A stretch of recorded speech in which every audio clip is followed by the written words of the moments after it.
It's been sort of lonely. And that's great. How many you got, Michelle? Just one? Our dog is very convinced that he's one and only dog in the world. We keep talking about getting another one, but I know that ours would have a mental breakdown if he wasn't the only child. Yeah, we're definitely on the only child protocol. Yeah, no, that's true. What's that going to do? Wow. Here, you want to sit here? What's that going to do? You gonna sit there? No, we'll sit Okay. here. We'll be on this.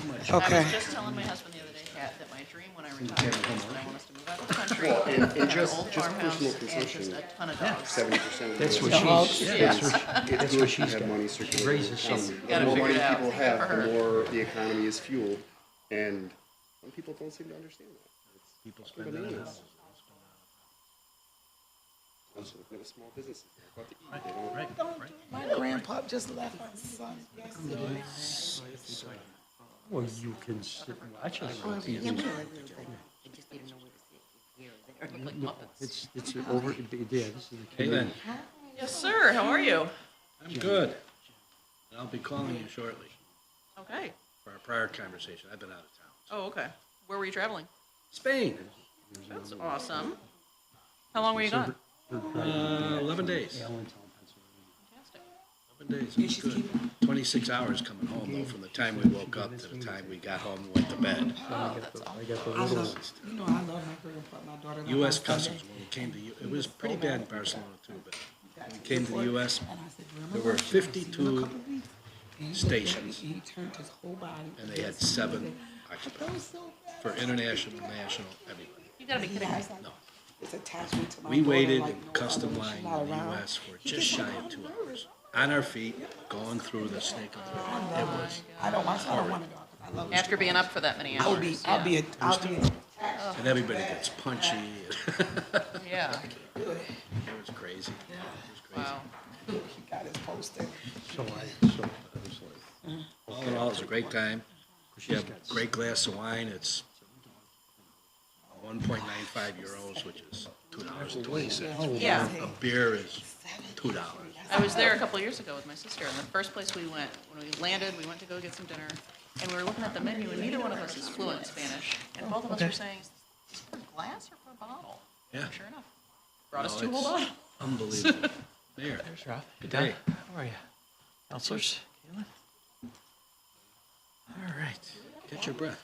I know, I'm a little winded. I just faced a crew of third graders that were passionately advocating for themselves, so That's good. I can handle anything y'all have to bring today. What did they want you to get from? Food access, food desert, Martin Luther King, STEAM at Martin Luther King students. Okay. Who are we missing? Patrona, Latoya, and Council President. Okay.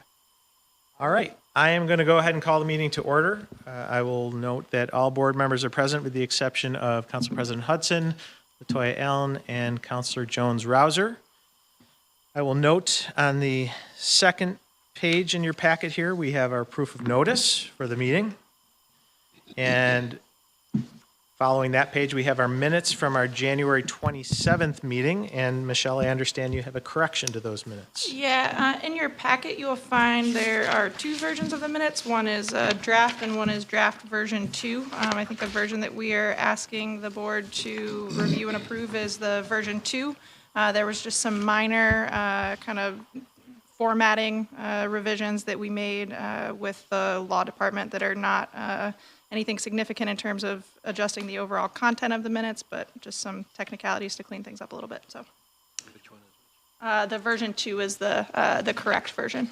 But if you, for all intents and purposes, if you're not a lawyer and you reviewed the first version, you're good. Okay. Does it say version 2 at the top? It says it The right watermark.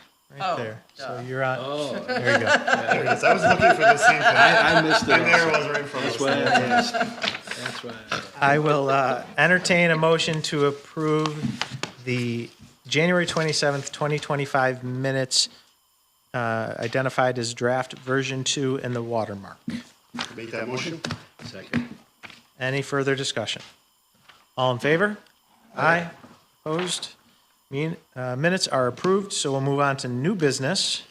And Michelle, I'll turn it over to you to introduce the resolution. Thanks, Mayor. Item number 3 is a item to adopt some general policies and procedures related to homeowner programming. So really what we're looking to do with this, as we have been working through the process of coordinating with New York State Empire State Development to gain access to the $5 million that they have committed in funding thus far to date. Working through kind of their processes, there's some pretty stringent kind of regulations that they have as far as what do policies and procedures look like for the organization, and so far as how it is going to be managing applications, different types of materials that will be required for applicants, all of the types of things that could be eligible or ineligible, things of that nature. So I think what we're kind of trying to balance with this is that we need to have a bare basic kind of foundation of what we think that some of those provisions are going to look like in order for us to be able to move forward with the ESD process.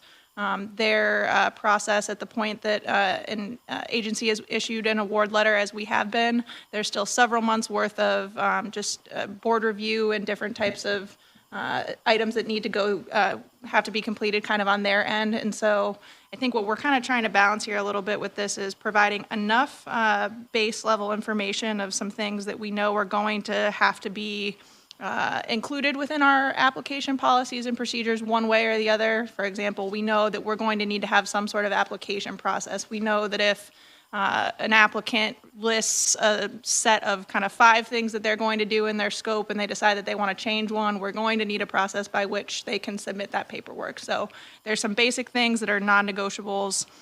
What we are looking to do with this is kind of affirm a set of what those basic things are, and then look to pretty immediately convene the governance committee to kind of consider some of the more specific types of things where we know we need to add additional parameters in order to kind of get to what I would consider a effective governance policy to really cover the bases that we need to have.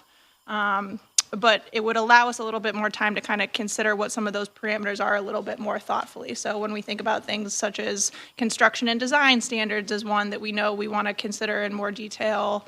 The relevancy of, in certain situations where we might be placing a mortgage or not placing a mortgage, things like that, where I think there's a lot of different circumstances that we just want to make sure that we're fully considering before we kind of lock ourselves into all of those items.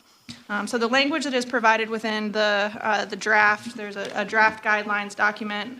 In many sections, it kind of attempts to lay out what does a kind of basic framework look like that we can use to further build off of. There's many references within different sections where it's basically referring to any other provisions that are outlined within tiered programming guidelines. So I think the idea is that upon establishing kind of this set of baseline guidelines as a very draft version, this will give us enough that we can proceed with keeping things on schedule with ESD. But then also we can work to continue to flesh out kind of what some of those additional programmatic terms and guidelines are, make the adjustments where there's needed, where they might be needed. I know there's certainly quite a bit of expertise within this board of how different types of programs from respective agencies that could be relevant for us to consider here, so we can begin kind of working through that process. Okay.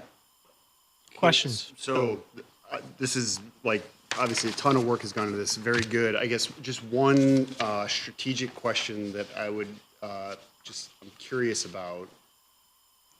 It strikes me that in working with residents in any neighborhood across the city, there's always a list of other issues that we are trying to figure out how to address and engage those stakeholders on. And is there an opportunity for us to be thinking about, you know, with these policies, like having them check some sort of box to suggest that, yes, I will, if I'm receiving Housing Trust Fund money, I will get my lead service line replaced. I will do whatever the other thing is that the city might be trying to get them to do? Yeah, great question. So actually, that's exactly kind of what we're intending to do with this. We have completed a printing of a mailing that is going out to about 7,000 properties across the 4 neighborhoods. Those should be hitting mailboxes any day now, I would expect.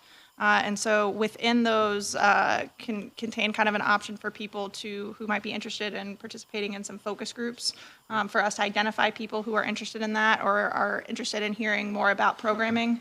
And so the thought is that we want to be able to kind of leverage those groups for us to get that exact kind of feedback. So sort of dual tracking this, but that is the exact reason why we don't want to overly lock ourselves into too many specifics with this at this juncture. I think kind of our based on our understanding of how ESD's processes typically work, it's much easier for us to kind of put additional things on top of our base level than it is for us to peel things back after we've committed to it kind of from the beginning. So I think we just want to make sure that we've taken the time to consider all aspects of it. So, Thank you. I'm sorry. No, you're fine. So this is a lot, so thank you for going through it. I do have a couple of questions. One that I looked at briefly, when you said that in the internal use only part, an applicant must be able to adequately finance their portion of the project and provide proof of funds to invest in DSM, and the sole discretion would determine whether the applicant has submitted satisfactory proof of funds. So Go ahead. So for those particular ones, so the two Invest DSM related packets that are in there, those are meant only to be as kind of examples of this is a type of more robust set of policies that we could consider. I think we are not saying at this point that we need to mirror any of those in any way, shape, or form, but it's meant to be as kind of an example of we need to get closer from what our current draft version is, move towards something like that, but certainly the board should be considering all aspects that might be included in there and make sure that they're most appropriate for our circumstances here. There might be other things that are not at all referenced within those guidelines that we feel are most appropriate to include here, so. So I totally get that and understand. I know you're just using this as a platform for us to understand what steps next we have. But my question is, if we do something similar to this, who would hold the loan? Like, so say if a homeowner wants to say, okay, I'm all in, I want to do it, I don't have all this, but the percentage, who's holding the loan? Typically, I think we would kind of more put it on the property as a lien, I think is one possible configuration of doing it, but there's any number of different variations of how we could look to do that. So I think the concept of kind of a grant or a loan that is forgivable as a grant if you meet certain terms, there's a couple different legal specifications within there that I think is probably best suited for us to talk through with outside counsel. And so again, I think that's part of the reason why there's more to be considered there than I think what the board is prepared to do immediately today. But those are all the types of things that we need to begin kind of working with governance to flesh out more immediately. And as we discussed, just a little thing, the mortgaging aspect of this would be very problematic, in my opinion. People are going to have a mortgage on it, they might have a second or HELOC. So all of a sudden, we'd be in third, fourth place, that's worthless. So we have to look, I think, see what kind of guidelines the ESD might allow us to do that a different way. Yeah, right. And again, I think that that's where kind of the way that we're sort of baking it within the draft guidelines is, depending on the exact program tier that you're applying to, there may or may not be a requirement related to a mortgage, and then we would defer to those specific guidelines, whatever those end up being adopted as, they will need to be followed.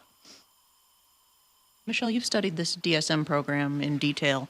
On the very last page, it refers to a loan from the Neighborhood Finance Corporation. Is that kind of like Des Moines' version of home headquarters, or what is the NFC? Looking at Hannah to see if she knows off the top of her head. We would need to probably clarify that piece of it with them. Just curious if that's a model where maybe they've outsourced the lending or... Yeah, we can double check with them on that. When you said worthless, what do you mean? When you said it requires them being a third? John? Don, when you said when it'd be worthless, when you said, what did you mean by that? If the means to protect the loan is to put a mortgage on the property, most properties already have a mortgage on it. Many properties have a second mortgage or a home equity line of credit. And so if we came in a third position, the way that that part of the business works, if we wanted to exercise it, all we'd be doing is helping the first two people. So it wouldn't be any of value really to the corporation. to get that distant of a lien.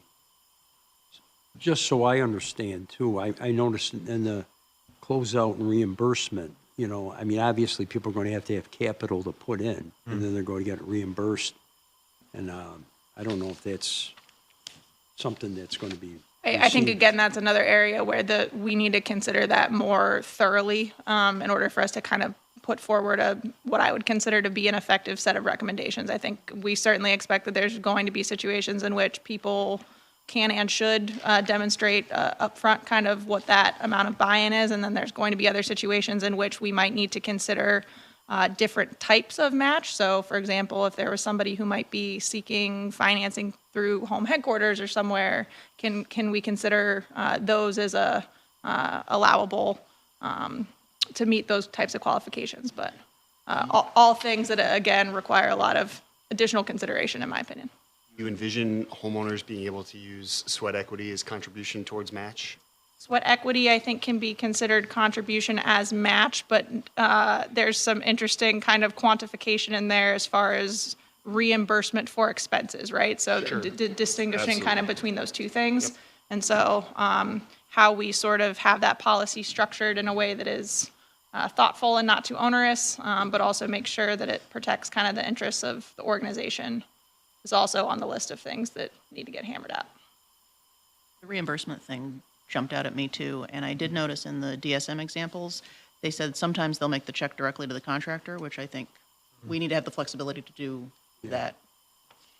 I mean, we may, to the extent to which we ever determine it's valuable, there may be an opportunity to engage one of the financial institutions in town too, right? If you think about the potential value of, you know, I know we have already picked a bank, but, you know, engaging a partner using the deposit as backstop and collateral, asking them to put money out in advance, understanding that they have direct line of sight to, you know, their receivable on the back end. So to the extent that becomes a significant hurdle for participation, I think there are private sector market solutions that we could engage. Because I'm really concerned about the loan part of it being a state of our country. I ain't gonna say city, country, of what's going on. People are really gonna be reluctant of signing anything to pay back. I wouldn't care if it was 1% at this point in time, just because, you know, people don't know day to day what it's gonna look like. But definitely, you know, coming up with some transparency. And the other thing that I realized with is a lot of our community, you know, on all sides of the town are very, very resourceful.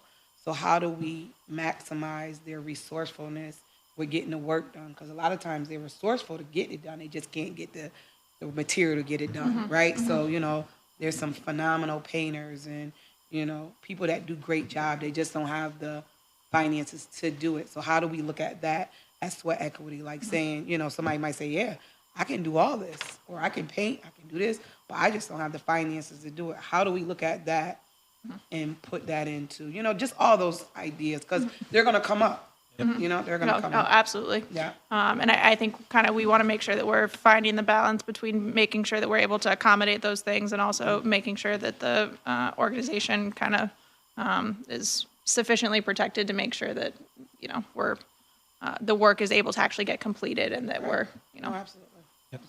being intentional that way. So. Good. Other questions for Michelle? Comments?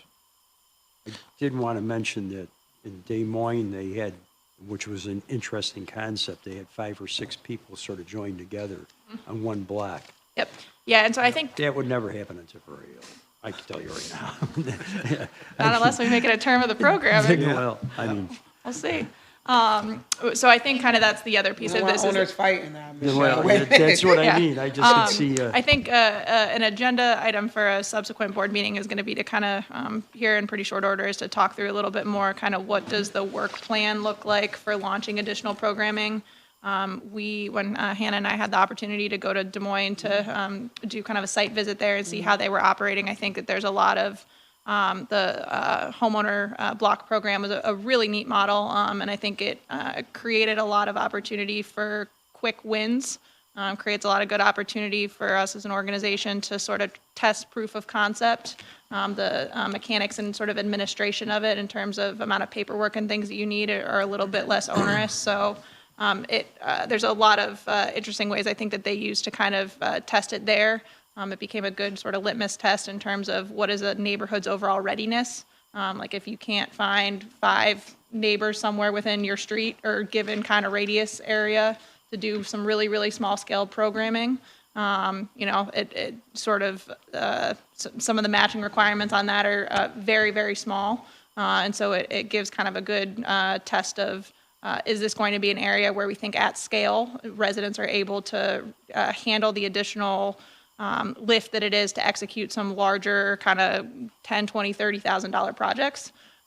So I think it's a model for us to kind of consider as sort of a first place to start. But I think we want to kind of, the work of the next couple of months is going to be kind of bucketed out into trying to kind of wrap up the last of the resident focus groups, finalize the small area plans, and then really kind of come to some consensus on what does a work plan look like for the next 6 to 12 months. Well, maybe I'm underestimating my folks up there, but I do think that would be quite an impact if you did have maybe even streets sort of competing against each other, saying we're all together here.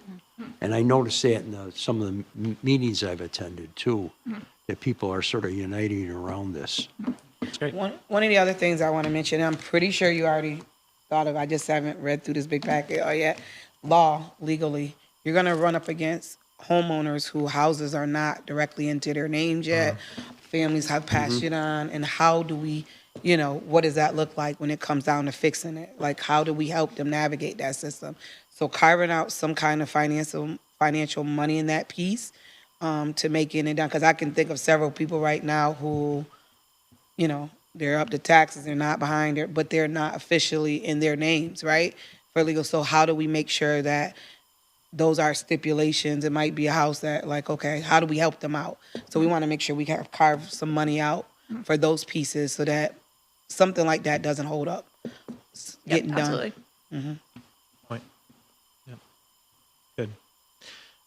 Just a couple. Well, so to be clear, really, this allows us to keep the process moving with the SD as we figure it out along the way on a kind of parallel path, right? So, so that's important. Obviously, we need to have the funding in place. And just, my comment that I say probably once a day here in City Hall, as evidenced by you researching what Des Moines does, let's try not to reinvent the wheel. There's communities, including our very own. I see Karen Schroeder sitting in the audience, and Home Headquarters. Home Headquarters has been in this business for a long time. So, let's find what works and let's replicate it and modify it as needed. But lots still to figure out. But I think this allows us again to kind of move on parallel paths, make sure the funding is secured, and make sure we're ready to hit the ground running. So really good questions, and to be continued, I suppose. But in the meantime, we do have the resolution. So presumably we're looking for that to be approved today, Michelle.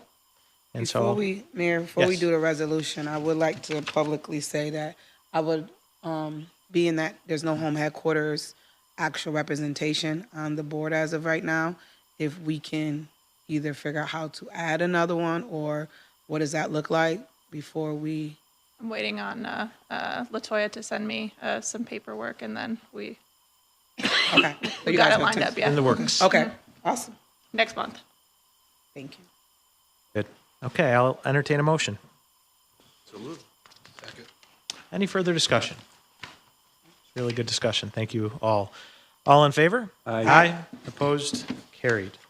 Okay, we have some other business here. Speaking of funding, City of Syracuse has some skin in the game. Michelle, why don't you give us an update on that? Yeah, so just wanted to keep folks in the loop as far as how we were progressing with the funds from the City of Syracuse. So as you may recall, we discussed a little bit at our last board meeting, kind of the process that we were going through to execute an agreement with the funds that were authorized for the city's fiscal year 24-25 operating budget, so last year's operating budget on the $2.5 million.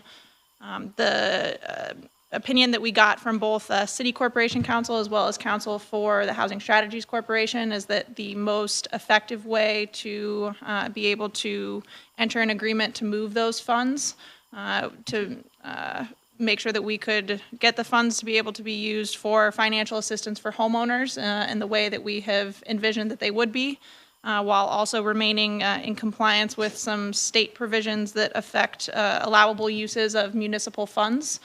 Their recommendation was that we pursue working with the Syracuse Urban Renewal Agency, or SURA, to adopt a second urban renewal plan that basically mirrors the housing strategy in its form exactly as was already authorized by the council last fall. So it essentially, they are adopting a plan that says we will look under the bounds of what we are able to do as an urban renewal agency to carry out the Syracuse housing strategy. I think the idea of the organization working to update the urban renewal plan is something that we've done periodically over time as there's been significant changes in housing policy. So the most recent example of that being at the time that the land bank was established. Back in 2013, the SURA board amended their geographic boundaries to expand a little bit further north in the city and a little bit further east in certain areas to pick up more areas of the city where we had a lot of concentrations of tax delinquent property. So basically, by going through this additional process, it was the thought of the law department that that would keep us in a place where, on an ongoing basis, the city would be able to make an allocation to the Housing Strategies Corporation, but keep in compliance with these state laws. So we have gone through the process of drafting the plan. The SURA board, at its last board meeting 2 weeks ago, approved the draft plan and the agreement with the organization. We are tonight on the agenda for the Planning Commission for them to review and affirm, because that's kind of the procedure that's laid out within the charter, is that anytime if SURA wants to adopt a new urban renewal plan, it must go to the Planning Commission for them to affirm that it is being done in accordance with the requirements of establishing an urban renewal plan. And then right after that, it will come to the council for them to again affirm. So it's really kind of just an additional layer of plan adoption. It doesn't fundamentally change any of the provisions of what the housing strategy is. So when it comes to the council, it will be coming as basically the council affirming that SURA is allowed to match what the council has already authorized under the housing strategy. So. And then once we get all that done, then we can get an agreement executed. What do you mean match, Michelle? In terms of the policy, their policy, SURA's policy will now match the policy of the city as it pertains to the Syracuse housing strategy. So in a lot of ways, I think the current urban renewal plan, particularly as it pertains to work in distressed neighborhoods, a lot of that is very similar in both plans. What this additional urban renewal plan does, mirroring what the housing strategy does, is that it brings in the ability to do work in middle neighborhoods as well. So Michelle, one thing I'm increasingly mindful of is the end of the fiscal year is at the end of June. The funds are in the current budget. Are we confident that we can have a contract in place and move those funds prior to the end of June? Yes. Okay. And just something to flag for the council, obviously, as we're putting together the budget for next year, we're taking a hard look at that line item as well. And the good news is that once we do this now, we won't have to continue to do this again. It's kind of a one-time activity that we anticipate when we're looking to do subsequent budget year funds will be a very straightforward process. So, great. I apologize. I know we've already talked about this, but I'm a little confused. So the money's going to go from the city to SURA instead of from the city to the Housing Strategies Corporation? Correct. So does the city budget need to be modified since that budget line item is for the Syracuse Housing Strategies Corporation? We can confirm exactly the specifics of that with law, and if it's an easy enough thing to introduce with the other legislation. I don't think it would need to be modified. It would just, it's for the benefit of the Housing Strategies Corporation, and probably just laid out in the contract. Gotcha. Okay. Can you make sure, just for purposes of all the other counselors, that we get that ahead of time, so they can read through it, and if there is any questions, we can have a committee meeting so that they understand. Sure, absolutely. So SURA would allow us to explore other vehicles too for funding, you think? Other vehicles in what way? Bonding? Could you bond on the assets? I know SURA, I don't know. We are sure. continuing to explore kind of what the mechanics of bonding for housing would look like. But that is happening kind of independent of this process. Okay, so no action here, just that's where we're at. And Update that we're moving along. Good suggestion from Counselor Caldwell. We'll make sure the council has provided that information ASAP and has a chance to ask questions. Great. Okay, how are we doing with our small area plan? All right. Yeah, we're continuing to move along with the work of our 4 neighborhood steering committees. Excuse me. We will be convening meetings throughout this week and early next week with each of the 4 neighborhood groups to present draft plans of kind of based on the work that CZB has done so far. So it kind of builds off of some of the material that was presented to the Housing Strategies Corporation Board at their last monthly board meeting. This will be kind of the first introduction of sort of what those drafts look like for the neighborhood groups. So purposes are really to kind of get feedback from residents on how those are shaping up, any places where we feel like we're in need of additional clarification. But then based on some of that, we will be looking to wrap up kind of final processes for those and recommendations with the expectation that we would be bringing them to the board for final authorization within the next couple months. So the CZB team, like I said, will be here in town this week. We do have the drafts available for review if any board members are interested in getting a sneak peek of those or meeting with the CZB team. We've got some flexibility throughout this week, so let me know if that's the case and we can get something on the books. Michelle, with just a quick question again about syrup. So are you actually hiring more people to help with this? So I hope so. okay. So with As soon that as I saying, get some money in the bank. so is that money, is syrup going to be the one that's going to, like, how is that going to work if they're going to be?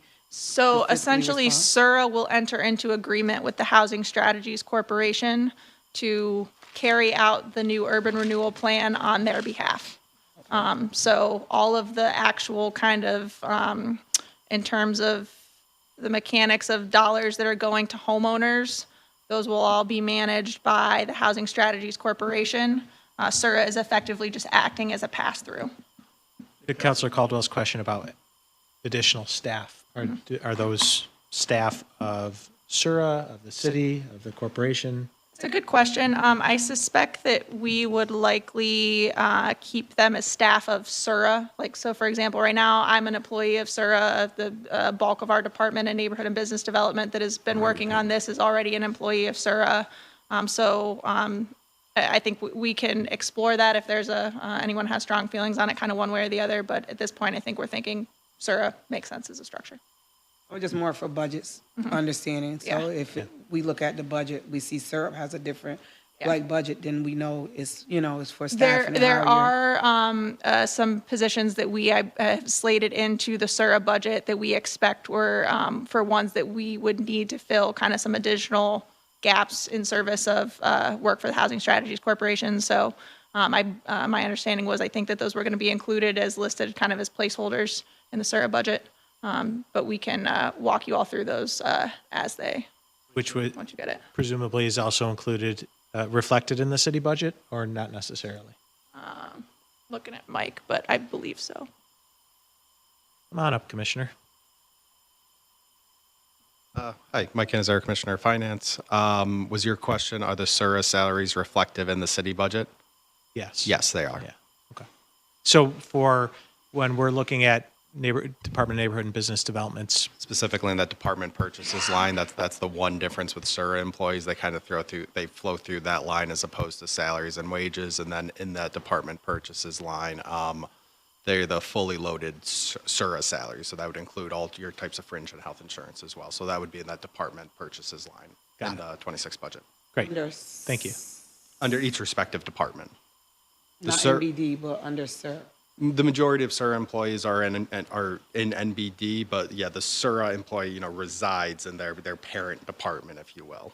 But we should be looking for more positions allocated under NBD this year. Yeah, in theory. Any other questions? Thank you. Thanks, Commissioner. Any questions on the planning process? I have one. So Michelle, just so we can keep it straight in our head. So in terms of the different groups that we're convening to advance this work, obviously we have the corporation board. We have the neighborhood groups. What are we calling them again? Steering committees? Neighborhood steering committees. And then do we also have a corporation-wide advisory or steering committee? And can you just clarify that for us? Yeah, so when we when the council passed the legislation authorizing the incorporation of the Housing Strategies Corporation, they also authorized the inclusion of a resident advisory committee. So really kind of mirroring the structure that is in place for the Syracuse Land Bank with their resident advisory board, where there is a voting board of directors, and then there is another committee comprised of residents that is kind of the structures of the meetings are such that they're meeting before the board is, they're hearing the materials that are going to be on that upcoming agenda, weighing in, providing feedback on those items, and then kind of their comments and considerations are put forward to the board for them to additionally factor in kind of in the context of their decision making. We have been working with the law department to nail down kind of the specifics of those appointments. So I will be following up with the council on this particular item, but what we have learned just last Friday, it got fully finalized, that kind of the direction that we are getting from both City Corporation Council as well as Gene Everett, who's outside counsel for the Housing Strategies Corporation.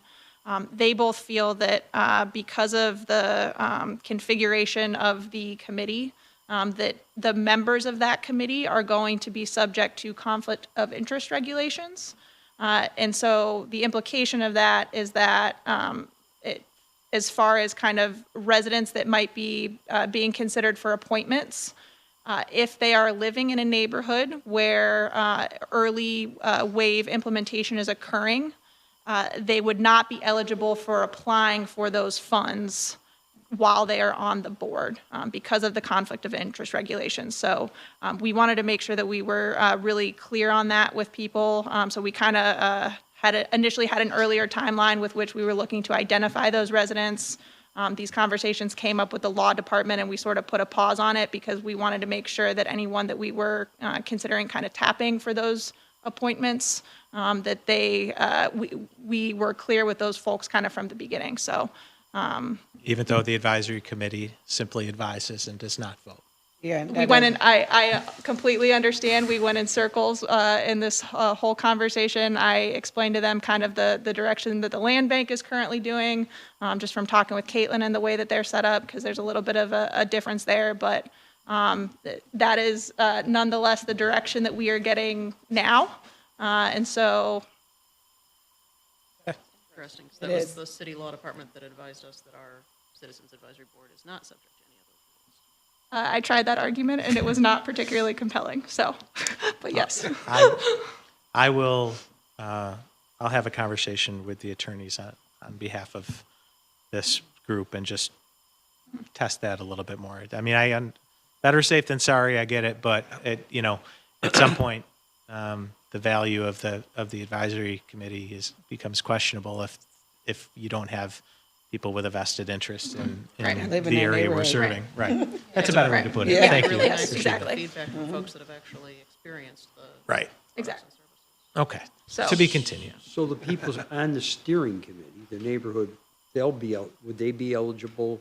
Yeah, I think we would sort of look, so the steering committees themselves are ranging in size from anywhere to probably about 10 is our smallest one, up to some of them we've consistently gotten at least 25 people or so that are showing up. So I think the composition of the resident advisory committee is limited to 10 members. So it would ostensibly be kind of potentially a couple people from each area.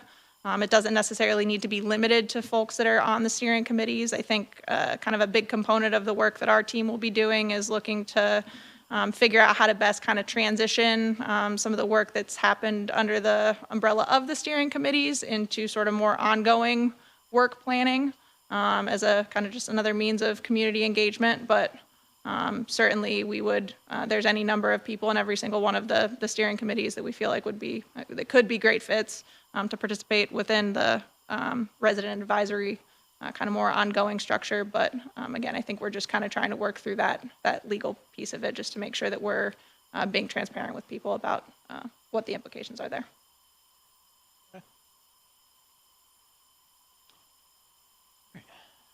Unless there's any other questions on that, do you have any other updates for us, Michelle? I don't have any other updates, but if there's any other questions that anyone has about anything, happy to answer those. Good, counselors, good. Caitlin, Rob, Don? Yep, we're here. Okay. A lot of good work happening behind the scenes, Michelle, by you and your team. Hannah, Absolutely. thank you all for keeping us moving here, and keep us posted. Let us know what you need. Will do. All right. Entertain a motion to adjourn. Second. All in favor? Aye. Aye. Meeting is adjourned. Thanks, everybody. Thanks, everyone. Great day.